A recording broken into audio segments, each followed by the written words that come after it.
Welcome, ladies and gentlemen, to the Soul Seekers Podcast, where we believe that hunting has the power to transform lives through primal adventure as we share our mission of mentorship is conservation. To learn more about everything we do, check out our show on Carbon TV or go to soulseekersnation.com. Freedom on, everybody, and stay soulful. If you want to take your shooting experience to the next level, then check out Coltac gear for 100% made in America products. Coltac manufactures specialty gear designed for long-range shooting, hunting, and other tactical applications. From their support bags, suppressor covers, shooting mats, and a whole lot more, Coltac is creating tough, durable, and innovative gear for both civilian and professional markets. Go to coltac.com to see all that they have to offer. That's cole-tac.com. If you are looking to get a new rifle or build your own, look no further than Kelbly'S. Kelbly'S actions and rifles have a higher level of accuracy and hold 92 world records set on either one of their rifles or rifle actions. Whether you're looking for an ultralight mountain rifle or wanting to compete in precision rifle shooting, Kelbly'S has you covered. Go to kelbly.com to find out more or give them a call as their customer service is the best. That's KELBLY.com. Kelbly'S. If you're looking to take your hunting to another level, there's no better way to do it than by subscribing to onX Hunt. If you want to get better at hunting and go deeper into your scouting, onX is the #1 GPS app for that. Join the millions of hunters who trust onX Hunt to find more game, discover new access, and hunt smarter. If you want to know more about onX, go to onxmaps.com/hunt or download their app today for a free trial. If you are wanting to become more accurate and deadly with your shooting, one of the best things you can do is upgrade your trigger with a Timney. Timney triggers are 100% made in America and have been since their founding, providing a crisp, reliable, and repeatable trigger break every time. I'll be shooting Timney triggers in my guns this year, and I hope you'll join me in shooting the world's finest trigger. Go to timneytriggers.com to get yours today. Ladies and gentlemen, welcome back to another episode of the Soul Seekers Podcast. I'm your host, Johnny Mack, and today I'm joined by my fellow co-host, Flatland Sam Singleton here, and we're sitting in with Seth Swerczek, the host of the Hornady Podcast. We're going to be talking to Seth all about his recent trip to New Zealand and what it takes to get going for a hunt out of the country and everything that goes along with that, along with all the new stuff that Hornady is putting out for 2025, including the 25 Creedmoor. Perfect timing for that to release in the year 25. Seth, did you guys do that on purpose? We did, yeah. We wanted to do the 25 in 2024, but it just wasn't going to work out. And so then it was like, well, let's just sit on it. And it wasn't, we were going to do it for our October launch of our 2025 new products, but we weren't quite ready. So we sat on a little bit, got things perfected, and then we launched it at the NRA show. And yeah, you got to have a 25 for 25. I love that. I didn't even really put that together until I just said it. Then I was like, oh, that makes sense. I love it. So, brother, you just got back from New Zealand. And what animals were you chasing down there, first off? So the ones that I was after were red stag and tar. And red stag's kind of just a rite of passage. You go to New Zealand, it's known for having red stag. So that's what you do. And I'm glad I did it. I had a lot of fun. It was certainly a lot more challenging than I had anticipated. But the tar hunting, that was something special. I could do that indefinitely, and it's just an amazing hunt. The scenery is amazing. And the animal I didn't hunt that I wanted to was a chamois. So hopefully I'll find my way back there and I go hunt a chamois. But I was after a stag and a tar.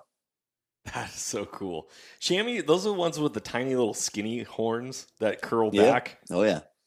Man. They live way up there. Really? Okay, so there's a lot of questions I have about New Zealand because, I've talked to quite a few different people about hunting Africa. Obviously, Alaska is like that final frontier bucket list. Like, we got to get up there at some point. But I've been hearing a lot of talk about hunting New Zealand and how it's actually a little bit more price effective and you can have great DIY hunts for getting down there and chasing animals. What have you heard, or what was your experience? Yeah, well, we used an outfitter, so definitely was not DIY. However, I do know people. I personally know several people who have went over there and hunted DIY because in New Zealand there are no predators. There's no coyotes, there's no wolves, there's no jackals, there's no bears, there's no predators. So their animals can reproduce and live their full healthy life with no fear of any predator. And so they're animals.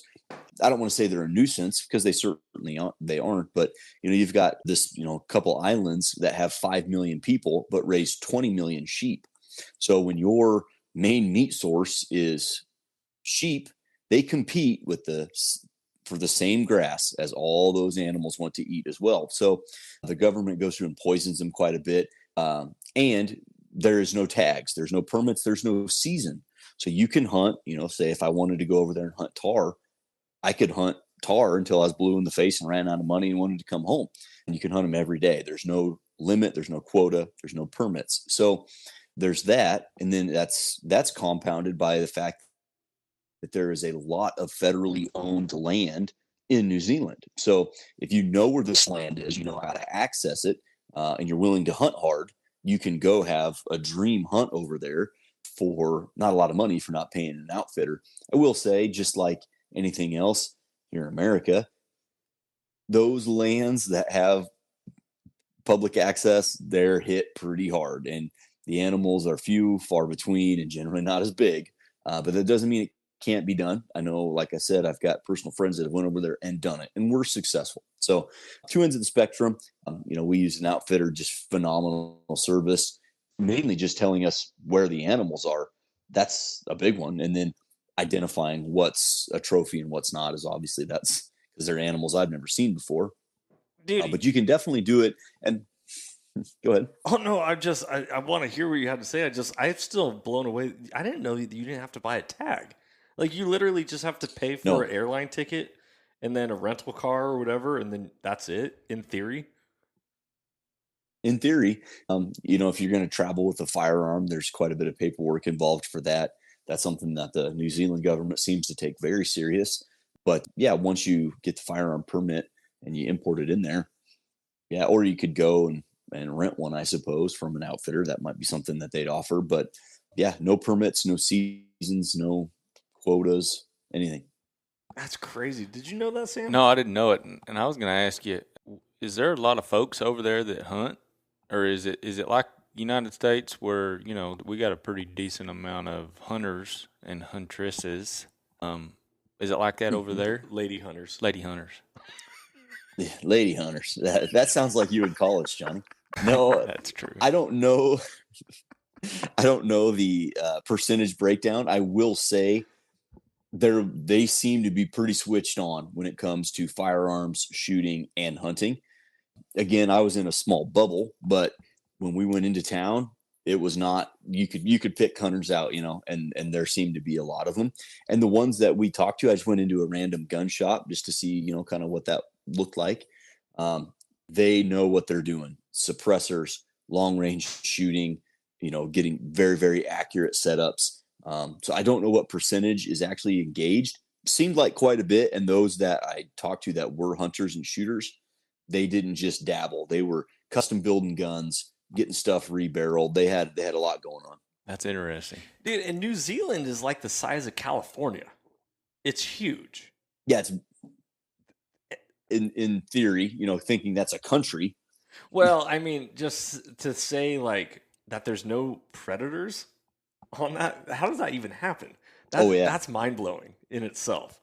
Like, you have this beautiful country, the Eye of Sauron sits up on the mountains somewhere looking down upon you, and Gandalf is up there, and all the Lord of the Rings things, but then there's no natural predators. You're definitely not a Lord of the Rings guy. Are you, Seth? I've never seen any. I have no idea what you're talking about. No idea what you're talking about. No, everyone told me I needed to, and they had them on the flight over there, and I watched like 30 whole seconds of one. I was like, I can't do it. I gotta get out of this. Yeah. I'm sure they're great. If you got to have the subtitles on, tough for me. Yeah, well, not all of us read well, so I don't read well. I'm just kidding. Dude, okay, so you make it down there. What is a flight nowadays? Because flights are just getting more and more expensive. What is a flight? What, $1,500 to get down to New Zealand? So I flew cattle class, just like everybody, the cheap economy flight. and it was 2,500 and change Wow. for a round trip flight. How many hours is that? So, it really wasn't all that bad. I've certainly had worse. It's only, for me, flying out of Nebraska, it's a 2-hour flight down to Houston. And then from Houston, it was 13 hours to Auckland, which is the North Island of New Zealand. And then from Auckland, it was another 2-hour flight down to Queenstown, and we hunted on the South Island. But the long leg was only 13 hours, which in the grand scheme of things, like I said, it could be worse. Anything over 6 is tough, but it's doable, especially when you know what you're going down there to do, which is hunt and have a great time. Yeah, Absolutely. yeah, that makes sense. So flights are pretty expensive nowadays. Like if you remove the flight out of a lot of stuff, everything becomes way more affordable. Like Africa, for example. South Africa, I mean, they're almost giving that stuff away. And then, oh yeah, you're gonna have a couple grand in flights or $1,800 in flights. That's wild. Okay, so when you get down there, how many days was your hunt? And then how did you determine what animals and species you were targeting and what you went about? Yeah. So when we got down there, it's really interesting because we left on June 5th and we didn't arrive until the 7th. And June 6th never happened. Like my watch never showed June 6th because they're 17 hours ahead in time. So by the time you leave at 9:55 p.m. out of Texas, you land on the 7th, so that you skip an entire day. So that's kind of trippy. That's weird. Anyhow, so our stay was going to be 5 days of hunting, 6 days total at the lodge, and then we added another day for our flight in just to make it not so hand jammed for time. And so once we got got into New Zealand, we stayed in the town of Queenstown for a day, which is just a gorgeous town. There's not enough adjectives to describe the beauty of that country. Very singly the most beautiful place I've ever been in my life.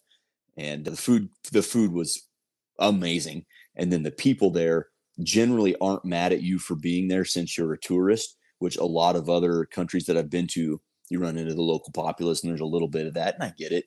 They're so welcoming there. So we spent a day in Queenstown. And then that next day we got up to hunting camp, and where they hunt tahr was like 3 hours away. So generally, if you're going to hunt tahr, you go in a group, you'll go up, you'll hunt, and you'll stay in like a wall tent that they set up. And then you'll hunt the next day until you kill your tahr. And then you come back to base camp. The stag is a lot more, I don't know, manicured, if you will, because a lot of those are pen raised.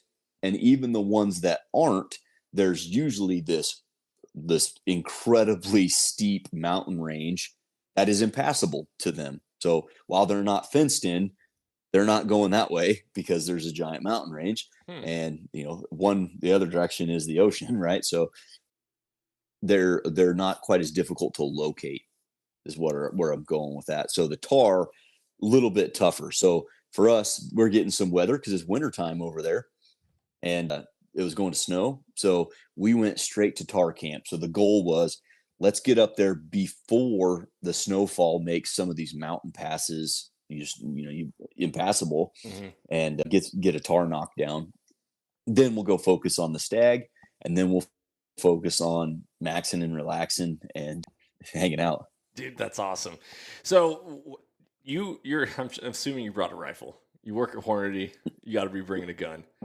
What'd you take with you? Gun guy. So for this hunt, I knew I wanted to take a 25 because it's 25 for 25.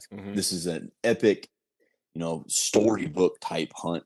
I've always been a 25 caliber fan. And then as the PR guy for Hornady, what better product to use than the one that's brand new right now?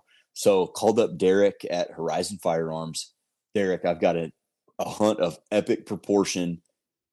Would you guys build a gun that I can take? And I also took an outdoor journalist with me.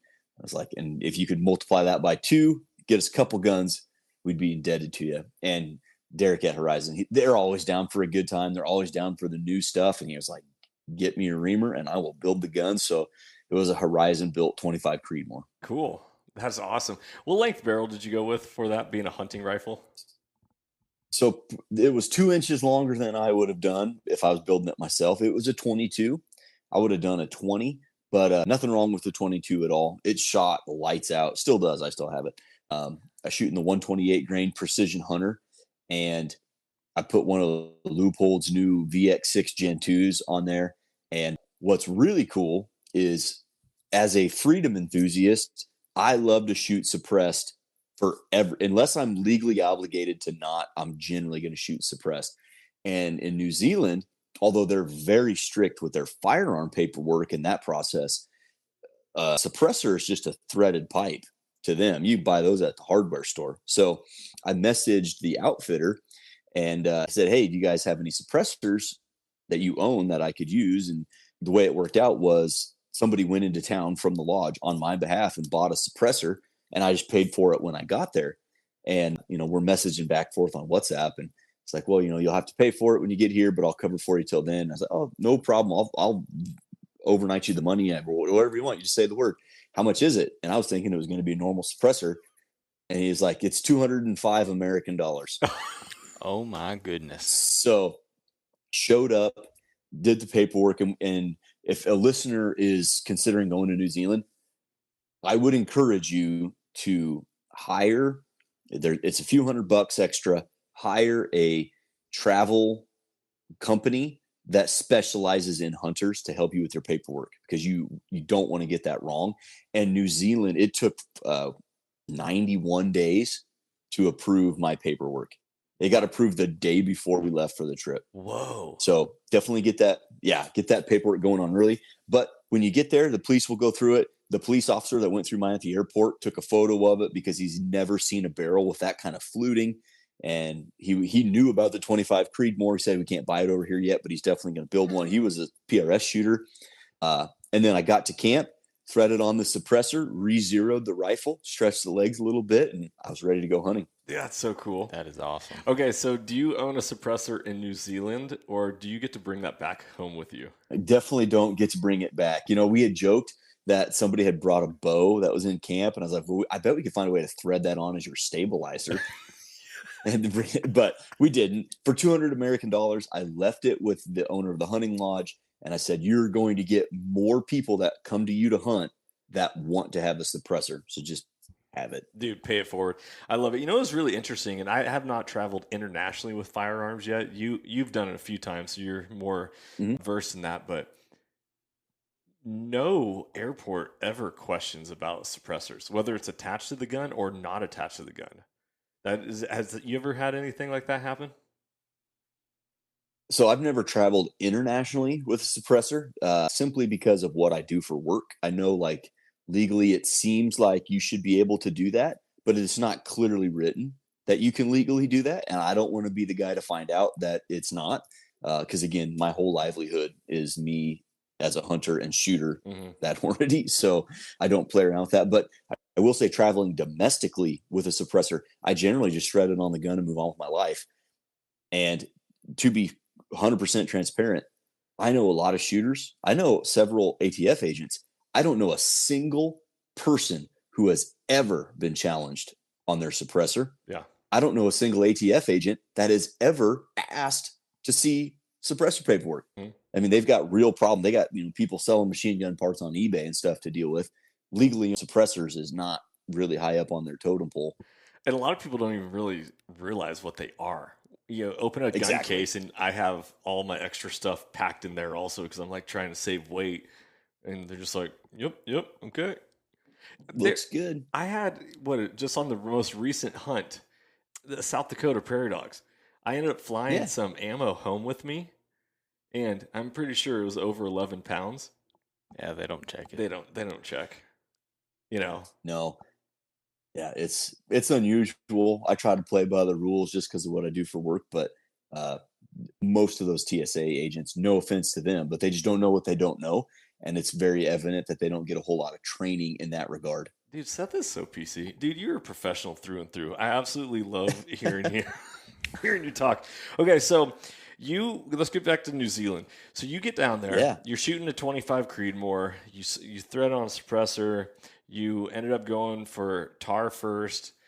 and then the stag. Are all the animals pen raised, or is it just the stags? No, and there's stags that are free range and wild as well. So the normalcy is that it's not pen raised. There's obviously operations where they grow horns so they can harvest the velvet for whatever they do with antler velvet, and then they harvest the antler as well and use it dog chew toys and whatever else.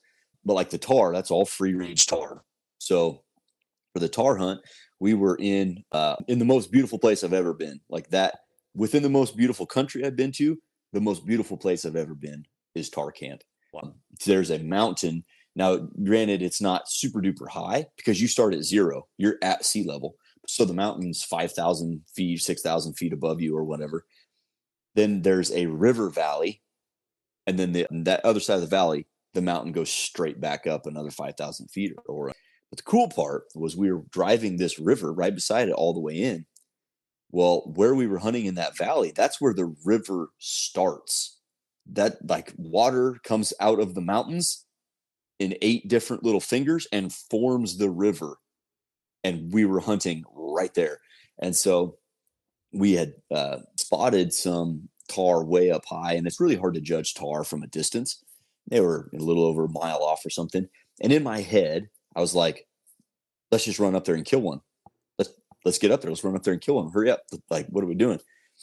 And so, yeah, one looks good enough and we make our play. Well, like 3 hours later, we're hiking up this mountain and I like stop and range. And I'm like, how are they not any closer? I've literally been climbing this mountain for 3 hours. I thought we would have been there like an hour and a half ago.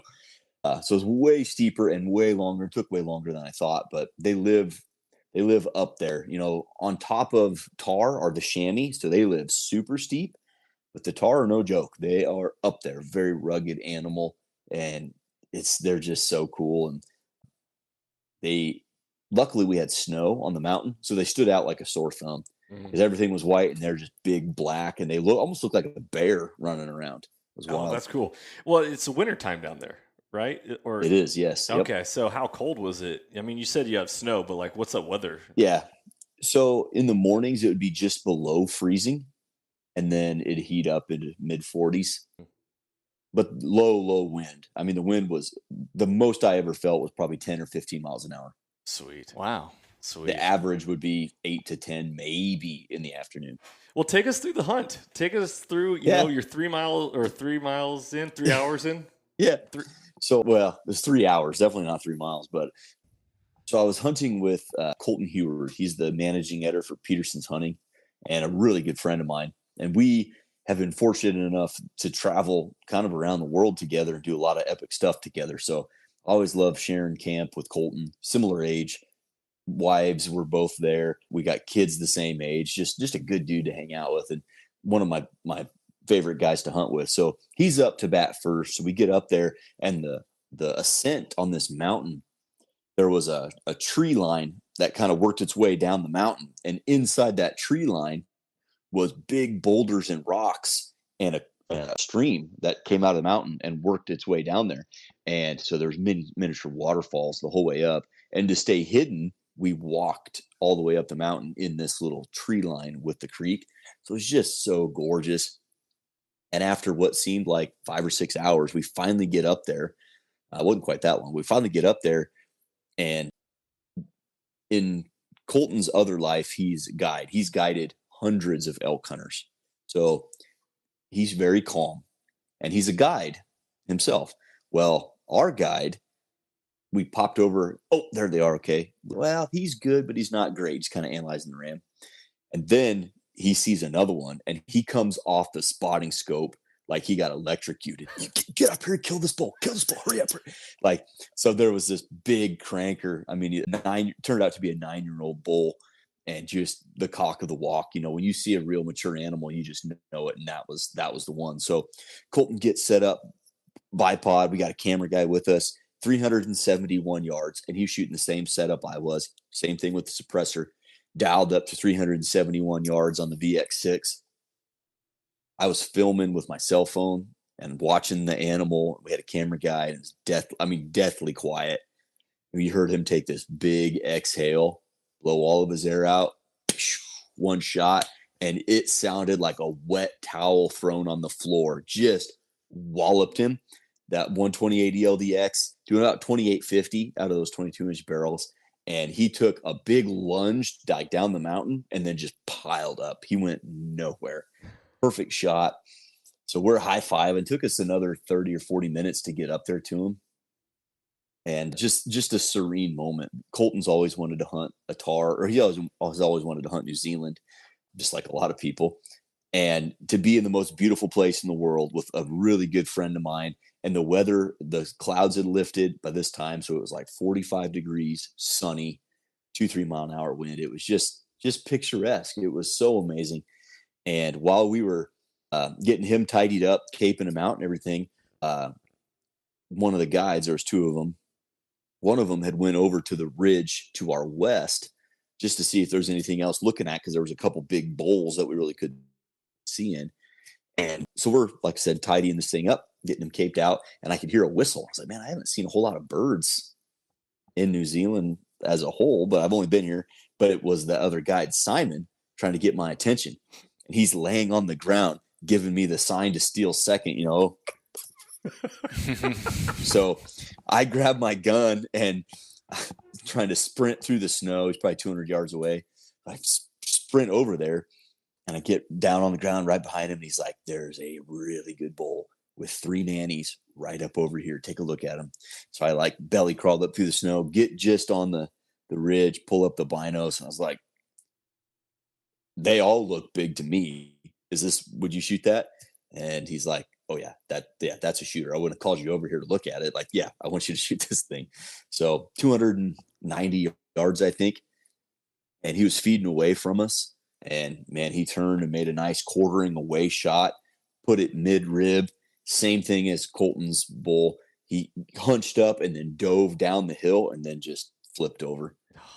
So tough animals. Their skin is really thick. When we were caping them out, we noticed their skin is incredibly thick and their hair just hangs. And they have a really interesting smell, different than like a North American pronghorn, but a very distinct smell. That's not bad, just weird. And so it was really serene. We get up there, all this travel, all this stress of the gun permit and everything, and then to kill 2 tahr within an hour of each other from virtually the same spot. As it turns out, we only had to climb the mountain one time, because the way tahr camp usually goes, you have to climb, shoot, pack them out, and then find another one and then climb back up there. So my lower back and my knees were happy. And it was, again, one of those moments where you just look around and you try to take like screen grabs in your mind. So I physically said that, like, I want to be able to mentally come back to right here and see this and smell this and experience this again. So I did it. I just stood in silence for a couple minutes to take it all in. And it was just gorgeous. And what's made that whole day even better was we had knocked down our 2 bulls. So there's no reason to stay at tahr camp. So we got to drive back to the main camp, have an awesome meal provided, to us by the chef, have a glass of red wine. And I paid, and so did Colton, we paid to bring our wives along with us. So they were going to stay down in camp. Obviously, tahr camps is pretty aggressive hiking. So to be able to have that kind of day and then to go back and, be able to share the experience with my wife was pretty cool. And that day one was next level. I cannot describe it. I left out some minor details, and those minor details are just physically describing the beauty of that place. I've never been to a place that was that indescribably gorgeous in every way, everywhere you look. That's cool. Wow. That is awesome. You're getting me jacked up to want to go to New Zealand, which is exactly why we, want to talk about this on the podcast, because people need to hear it. Just real quick, and I want to hear about the Stag story, but how much does the outfitter cost for New Zealand? Quite a bit. Well, quite a bit. And it depends on the outfitter. I know what this one costs, so I can't say. I'm sure there's cheaper out there. The reason we went with this one, and it was Glenn Dean is the name of the outfit. Richard Burden is the owner. We went with them because of their reputation, that we know I bet I know over a dozen people who have hunted at the Glenn Dean hunting station with Richard. There has not been so much as like somebody saying the beds were uncomfortable. I mean, it was a top experience. And so for 5 days of hunting, room and board was, I think, $4,000. And we didn't get into where we're staying, but room and board was $4,000. And then each animal was about $5,000. Cool. I love that. So, did you get to eat the tar? we did eat some. I will say it was not particularly good, but we did eat some. We also ate some red stag as well. And that's one of the things you pay extra for when you go to a place like Glendine is they have a chef, not a cook, not somebody that prepares the food. They have a chef that prepares your meals, and it look and taste like he's a professional chef. That's awesome. Okay, so day one, you hammer it out. Yeah. And then you're like, okay, well, now this is almost like a vacation with the wife, but you still have a stag to hunt, lower elevation. Yeah. Did she tag along for that? She did, yeah. So the next day, we went up into where a lot of their sheep graze. So there was some sheep cabins, some herders, shepherds cabins up there. So we went in a side by side up this mountain, and I'm guessing like Lord of the Rings kind of stuff. We get up to one of these shepherds cabins and make a little pot of tea, and we just glass. And you see other animals. There's a lot of fallow deer, a lot of red deer, and you just glass. And so we sat around and had a really social, just glassing. So my wife burning a hole through the binoculars, me, the guide, our camera guy, and the hills are alive. Again, no predators. So you see the whole spectrum of calves, cows, and then adult animals. A lot of red deer, a lot of fallow deer. And it didn't take us long to find some really good stags. And you're glassing from, a couple, 200-300 yards to mile and a half. Like you can see a long way on certain faces. And we spotted a one that I thought looked pretty good. And they're like, oh no, he's young. Looks pretty good to me. Okay. So our guide, Simon, came and got me. And he's like, hey, I got one in the spotting scope I want you to see. So I put my head in the spotting scope. Like, is that in the budget? Because you pay by class. And he's like, yeah, that's the size we're looking for. It looked nuts. So this one on his left side, his driver's side, he had this big kick down. And some of the stags have just crazy mass, and some of them have really long length and tines. And this one just had this weird kick out here, probably 10, 12 inches long. And he was 1,200 yards away or so. We put him to bed. We watched him lay down. So like, okay, let's make a play. We'll get around up over there and we'll find this thing. So we hop in the side by side, we drive around, and then we get way around him. It took a while. We get way around him. So then we start hiking in towards him. And although it's not snowy because you're not as high in the elevation, it's really steep and the grass is wet. So I spilled it a couple times. So we finally get down in there to where we saw him and a couple others go bed down, but we can't find him. So we're burning a hole, looking where we think. And then I glass closer to us on this hillside in the scrub brush, and I see a bedded bull staring at us. Oh, crap. Simon, there's one right there. So we hit the deck, get behind a little shrub. We glass him. He's like, God, I think he's too big.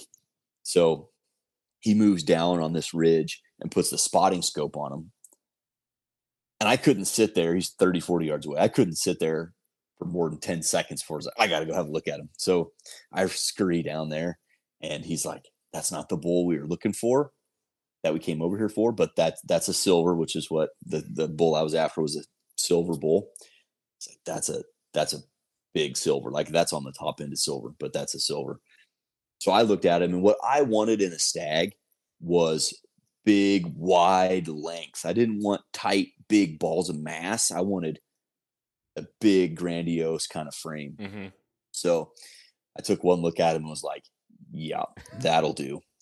So we go down even further down the ridge trying to get set up for a shot, because where we were, the grass was just tall enough I couldn't shoot prone. And if I got like sat up enough to shoot off a tripod, we would have been skylined and he would have had us pegged. So we work our way down. I finally find a spot I could pop the legs out. We belly crawl up there, 300 and gosh, how far was that? 380 yards, I believe. And we wait for him. He finally stands up, quartering away a little bit, put one right through the shoulders, just hammered him. And he sucked it up like a bull elk. So I hit him again, and then he goes down. But mind you, he's on an incredibly steep mountain. And it gets worse the further you go down into this big crevice. And so he's on the ground kicking. And every time he kicks, he rolls a little bit. He's getting closer and closer into what would be a very bad and very long day. So he stops moving on the ground, and I hit him one more time right between the shoulder blades. Like, I'm just trying to get him to stop. And luckily that one anchored him to the ground, because he was probably 15 yards or so before things would have got really hairy. Wow. Like, the recovery would have been gnarly. But it's super cool to share that with my wife. She got it on camera. She was filming it, made great shots, 25 Creedmoor, hammered him. And at that distance, you know, it's not super far, but it's certainly not a chip shot either. And having those Horizon rifles, they just shoot bullet on top of bullet. And then that was like the perfect example of why I want the suppressor, because you could hear those bullets hit. The bullets in the air long enough, you know, for the shot sound to go away. And then you could just hear those impacts. And that was just epic. And it took us a while to get to him. Took us even longer to get him moved around to even take a photo, because it's so steep and any wrong move could send him down, which was dicey. But honestly, in the 2 days of hunting, it was intense. I train, I'm in pretty good shape, but you can't train for climbing vertical unless you climb vertical. And so certain little muscles in my knees and the front of my calves and certain parts of my hip flexors, they were pretty toasted. Yeah, I can imagine. Red stag are a little smaller than elk, right? Size-wise, Yeah. body-wise? Yeah, that'd be like a mature cow elk. Okay. So when you walked up on it, was it just like, holy smokes, I can't look at this thing? Oh my gosh. I was blown away. I mean, there's so much there. It's wild. Yeah. And although it might not have been, you know, the adventure of, say, tar hunting, like I said earlier, it still was a challenge. Make no mistake about that. Yeah, okay, we know where they are. We know where they live. We see them. The terrain is still the terrain, and you can't drive on stuff that's straight up and down. So you're hoofing it, and you have to have good boots. A good hiking stick came in pretty clutch. Obviously, the pack. You have to be hydrated. There's a lot that goes into it, even on a more tame like red stag. Are you a type of guy that when you're pursuing an animal like that, you have your rifle on a sling on your shoulder? Is it strapped to your backpack, or do you carry it in hand? So a little bit of both. Generally, I don't carry a sling super often. I'll just strap it to the pack. And for the big movements, I prefer to have it on the pack, especially in that terrain, because I want both of my hands, or I want a hiking stick in one and an open hand in the other. And then once we got a little bit closer, I put it on my shoulder because I knew we were real close. And then, yeah, for that final 100 yards and stuff, I just put it in my hand. That makes sense. But I do a little bit of both. And when we were hunting tar, I strapped it right to the pack because that stuff was slippery. It was snowy and it was steep. And going downhill in that environment is pretty treacherous. And the last thing I wanted to do was put it on my sling on my shoulder and dump into it. Dude, that's so cool. Man, it makes me want to go to New Zealand. Absolutely. Have you ever thought about it before? Oh, The yeah. food, Yeah, I've thought about the it. food, the people, and the scenery is worth it. Really? Did you figure out why they call them Kiwis? Didn't even ask. Don't care.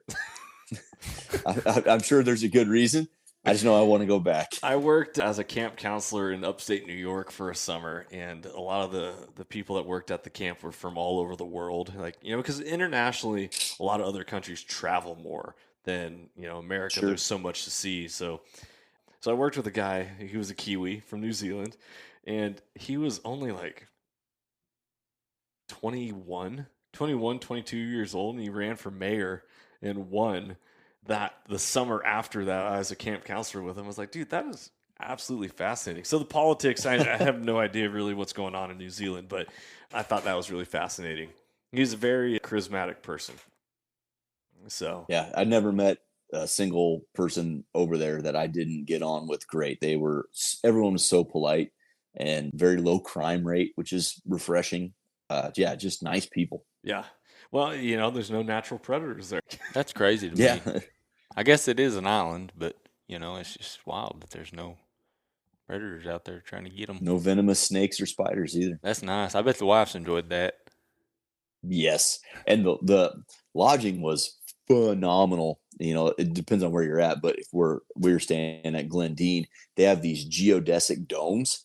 They're probably 25 foot in diameter, and it's a dome, but it's got a fireplace, and they're climate controlled, and you can open it up and have a view of the lake and the stars and the mountains and stuff.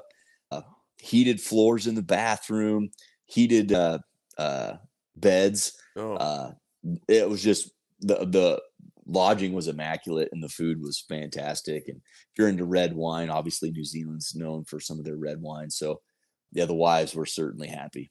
That makes it all perfect. Yeah, that's awesome. That's awesome. Okay, a couple questions with let's talk 25 Creedmoor here for a second.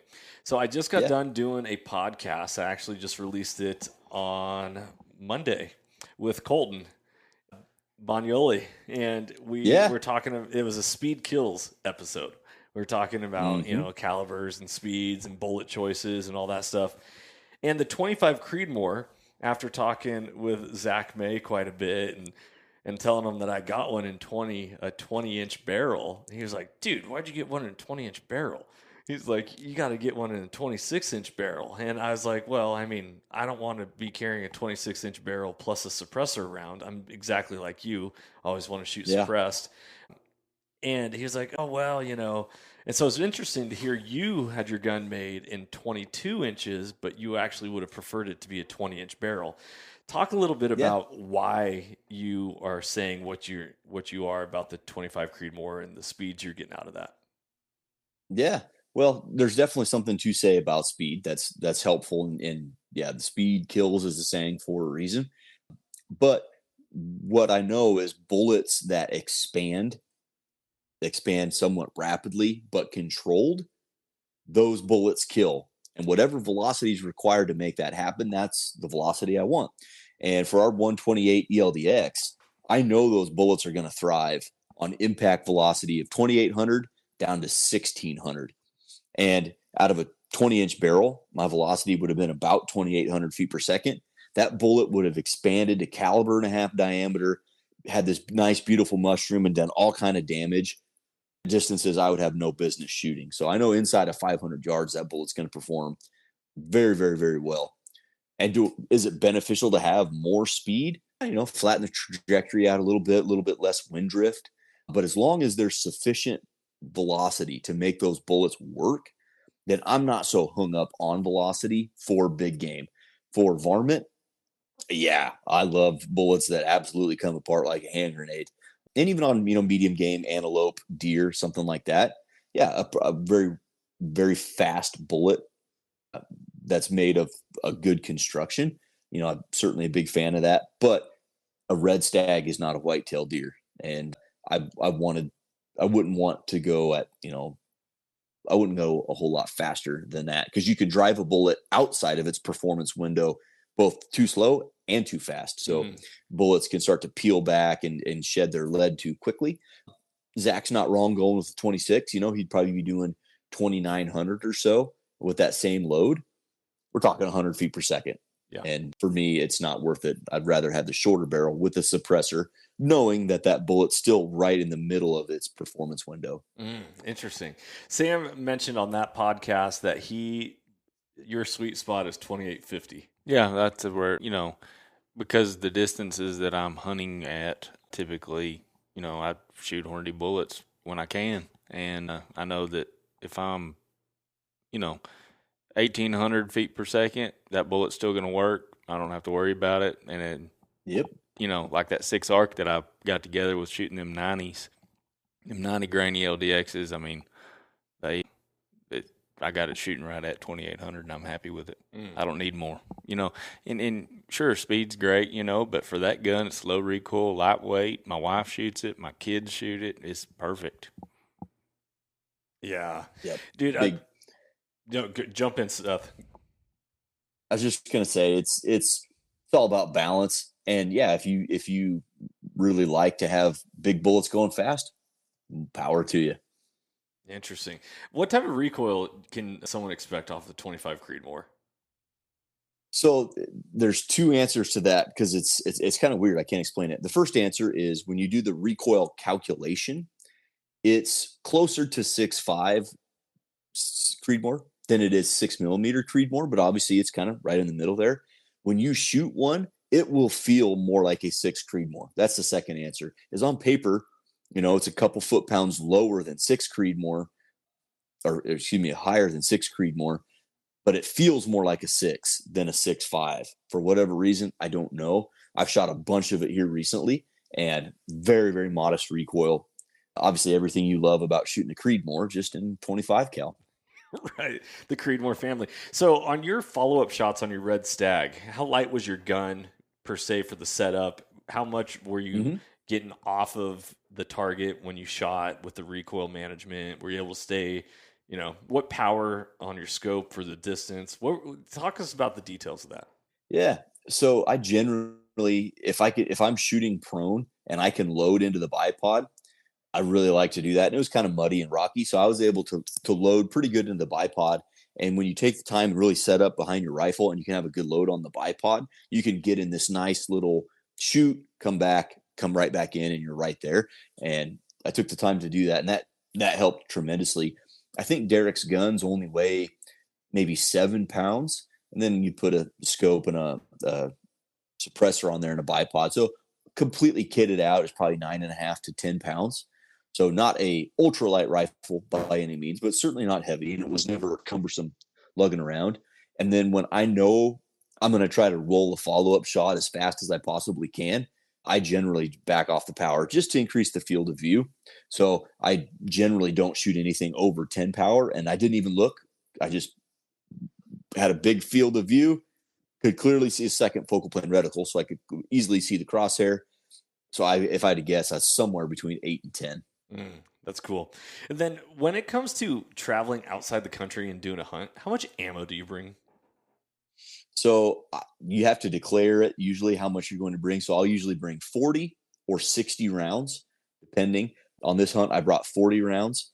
However much you want to bring, it's just got to be 11 pounds or less in a locked, hard-sided container.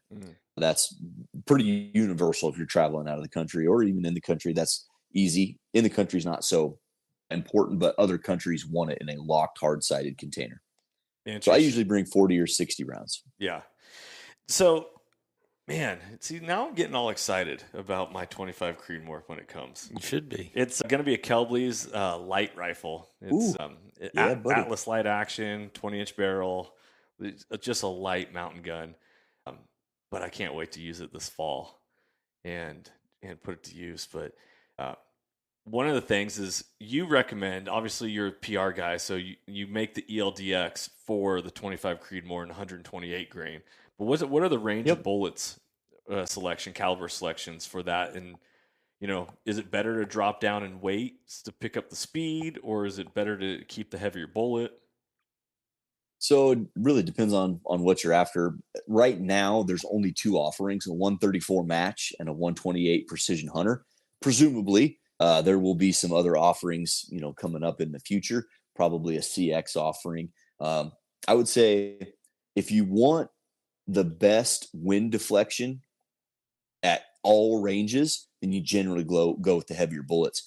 Where there's an advantage going lighter and faster is when you're talking traditional or semi-traditional hunting distances, inside of 450 yards or so.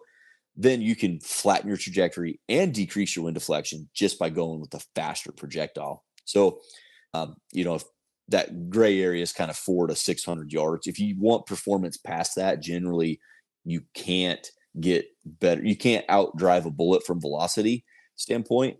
If you would have just gone to the heavier bullet that's more efficient from the get-go, you'd been better off. So the 128 though, big enough to obviously take a stag, plenty for deer, black bear, etc. That are the hefty majority here in North America.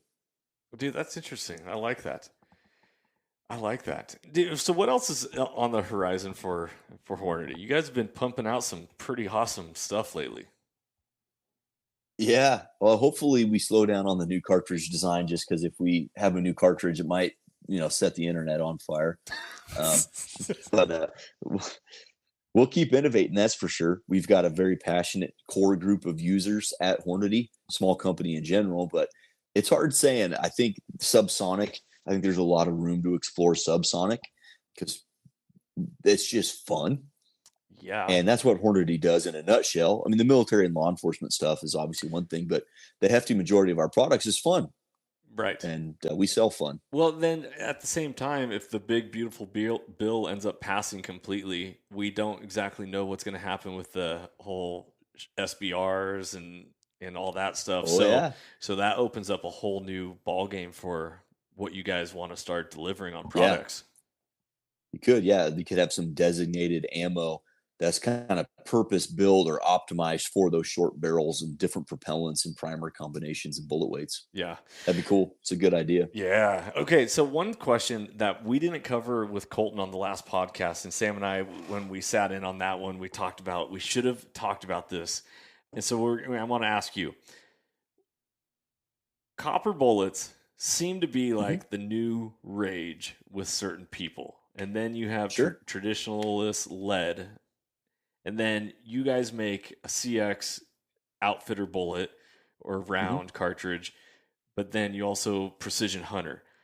How does somebody go about choosing, whether beyond legality, like what state you live in, but like if it's what bullet do I use and why would I use a certain bullet versus, Sam and I, for example, let me set the stage a little bit. We're hunting hogs. I want to use a CX bullet because I want to get as much pass through on these hogs as possible. But I'm hunting a cattle ranch where there is cattle in the background and I don't want ricochets. So I'm conscious of a CX bullet and what's behind it.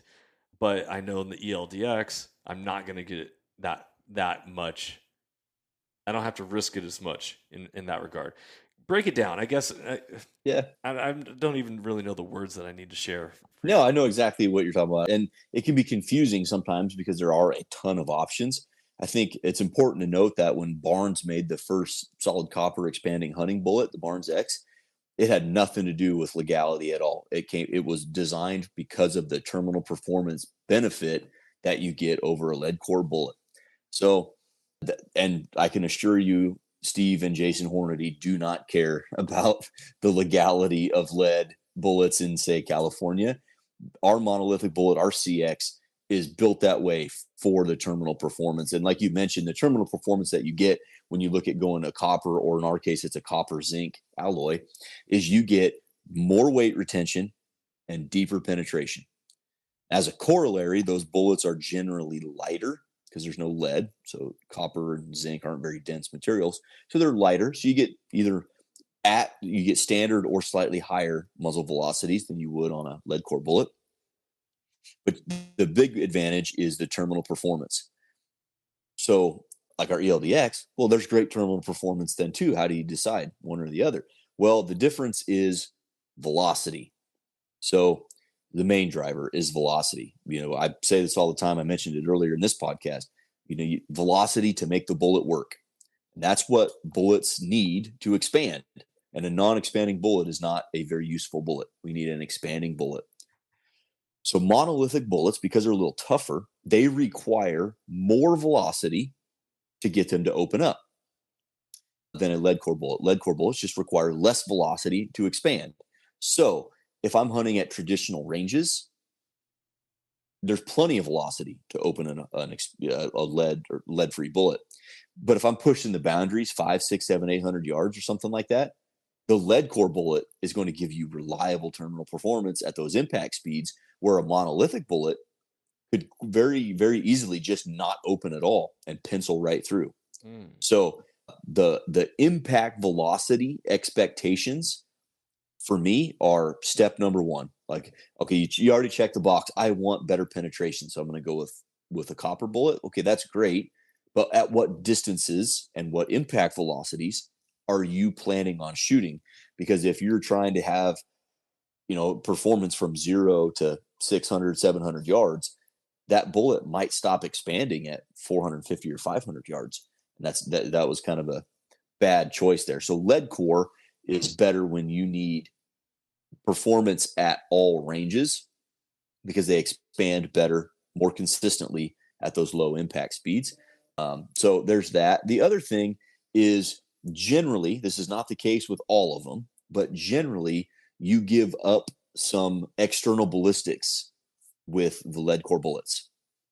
So, with monolithic bullets. So lead core bullets, you can stretch them out. They're heavy, long boat tails. You get really high BC, low drag.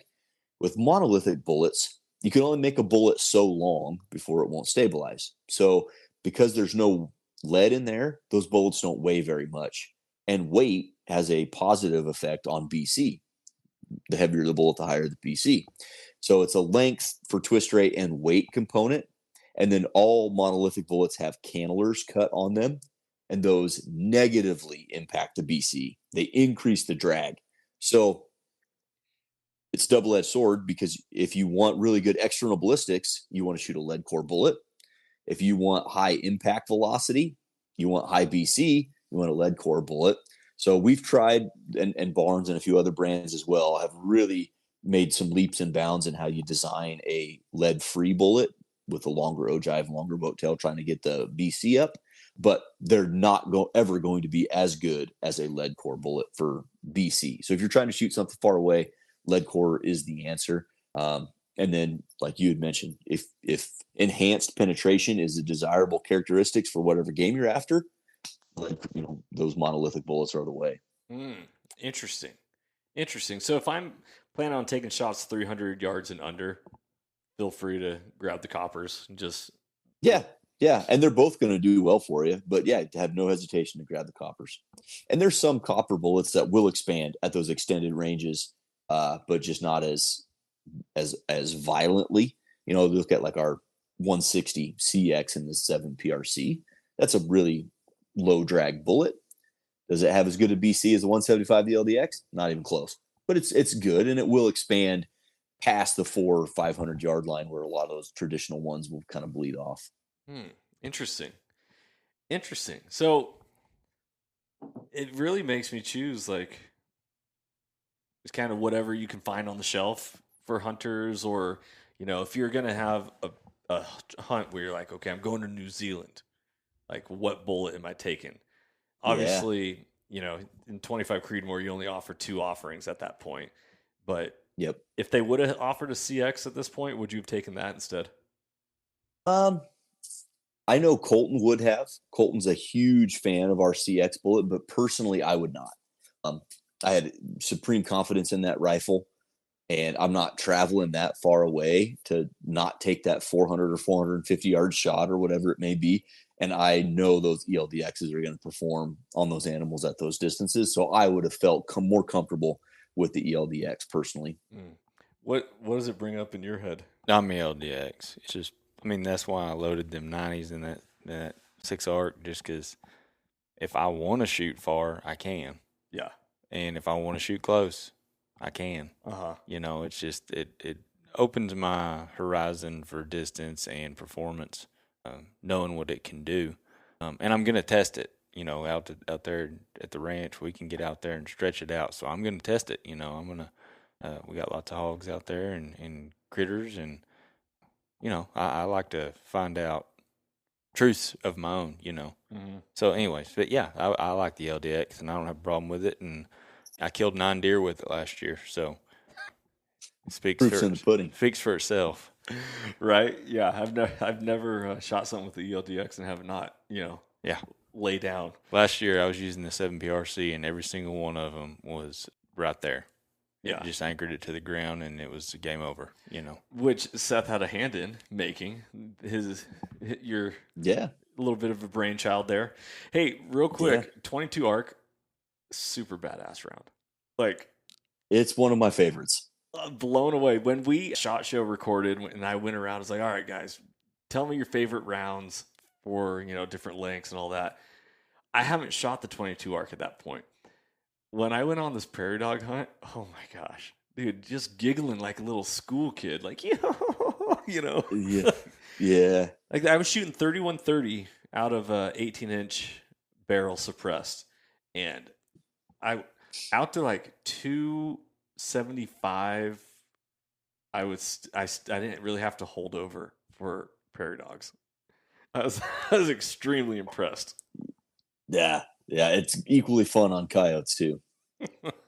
We're gonna have to go do that here very soon. Oh yeah, Very soon. Well, what's next on your agenda? You're a busy man. Hornady always has you going somewhere. Always going somewhere. Just got home from the Hornady PRC match out in Utah, the PRS match that we host. Competed there, got home, and now I've actually got baseball season has ended for our kids. They got third in the league tournament. My older one did. Had a great season, but that's done. So now I'm really home. I've got a couple of small media events that I have to go to and present next year's new products and stuff like that. But as far as actual events go, I don't have anything until September 30th. I leave to head to Wyoming for an antelope hunt. Wow, Sweet. that's So good. it'll be nice to be home. Yeah, It'd be unusual. I'm sure everybody will appreciate that at the house. And or the opposite. Yeah, I'm sure my wife could be like, well, you got a trip coming up? Gosh, I could really use some free time. I completely understand that one. The walls are coming in. Yeah. I love it. Brother, thank you so much for coming on, sharing your wisdom, knowledge, your insight. Everything is so cool. I always love chatting with you. Likewise. Good luck on your upcoming hunts in this fall and all that family time that you got going on. Thanks for talking about New Zealand. Are there any questions real quick, Sam, about New Zealand that you feel like you didn't have answered? When's the next trip to New Zealand? Not soon enough. I hear I'd you. go back every year if I could swing it. Yeah. Oh, it was incredible. I'm interested in it. Yeah. That sounds fun. Hey, Uncle Steve. Yeah. Oh, heck, it sounds fun. Yeah, absolutely. All right, guys. Well, if you enjoyed this episode, make sure to like, share, subscribe, give it a rating, review. Also, go check out the Hornady Podcast hosted by Seth. Oh, dude, I love the new swag. How long has that shirt been out? That's an exclusive. It's shirt. not out. These are exclusive. Yeah. You got to know a guy. Man, if I knew a guy, that'd be so super dope. Yeah. Anyways, guys, go give Hornady a shout. Listen to the podcast. Go pick you up some CX or some ELDX bullets. Check out the new caliber offerings. Also, go check out the new season of Soul Seekers on Carbon TV. We got 3 episodes out so far. We got another one coming soon. And by the time this episode launches, you are going to have missed out on our epic Carbon TV giveaway. We're giving away a 22 Creedmoor with a suppressor and a loopholed optic, Huxworks suppressor, just all around great gun. So be on the lookout, see what's going on. Go to soulseekersnation.com, connect more with us, or connect with us on social media. Be blessed, freedom on, and as always, stay soulful. If you enjoyed today's podcast and want to support the show, you can always like, share, subscribe, and leave a rating as it helps us share our mission of mentorship is conservation. Thank you so much for tuning in and being a part of Soul Seekers Nation as we transform lives through primal adventure.